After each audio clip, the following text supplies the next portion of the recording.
Ni dawa ya kibingwa kabisa hii.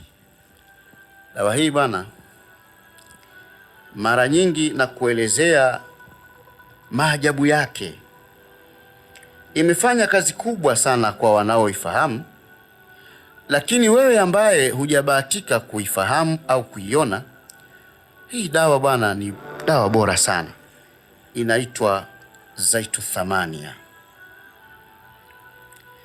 Zaitu Thamania, sitaacha kuitaja dawa hii kwa sababu ina maajabu mengi ambayo watu wanakuwa mashuhuda kwa sababu wao wamenufaika kwa kupitia dawa hii. Na mimi mwenyewe ninayeongea hapa, Maalim Gunda, ndio dawa yangu kubwa ninayotumia katika majambo yangu mengi. Dawa hii inaitwa Zaitu Thamania. Ina maajabu sana. Ina maajabu dawa hii. Dhahira albatni, dhahira aljasadi, wa dhahira albadani, wa batin albadani. Yani maana yake nini? Katika mwili wako huu ina maajabu, nje ya mwili wako, ndani ya mwili wako, maisha ya nyumbani kwako. Yani inafanya kazi zote. Ni dawa ambayo subhanallah ni zaitun ghaniyun. Wasoma wanasema zaitun ghaniyun la ghina an ahadin.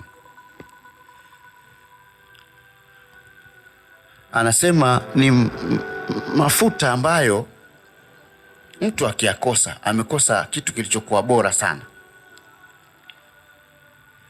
kwa sababu ndani yake imebeba vitu vingi, hata hivi vya kibiolojia. Mafuta haya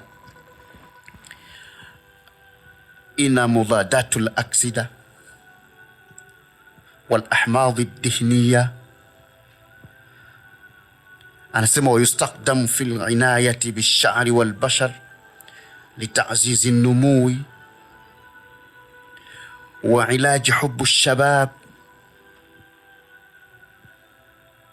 كما يدعم صحة البروستاتا والمثنى ويساعد في تحسين المزاج، وهو مصدر ممتاز لفيتامين إي ومركب البيتا. الحاصل nikielezea Zaitu Thamania hapa, ni mafuta yanayotokana na mbegu aina 8. Mimea hii aina 8 ambayo imetajwa ndani ya kitabu kitukufu cha Qur'an, na watafiti wakaamua kujiuliza kwa nini Mwenyezi Mungu aache miti yote aamue kuitaja miti hii tu.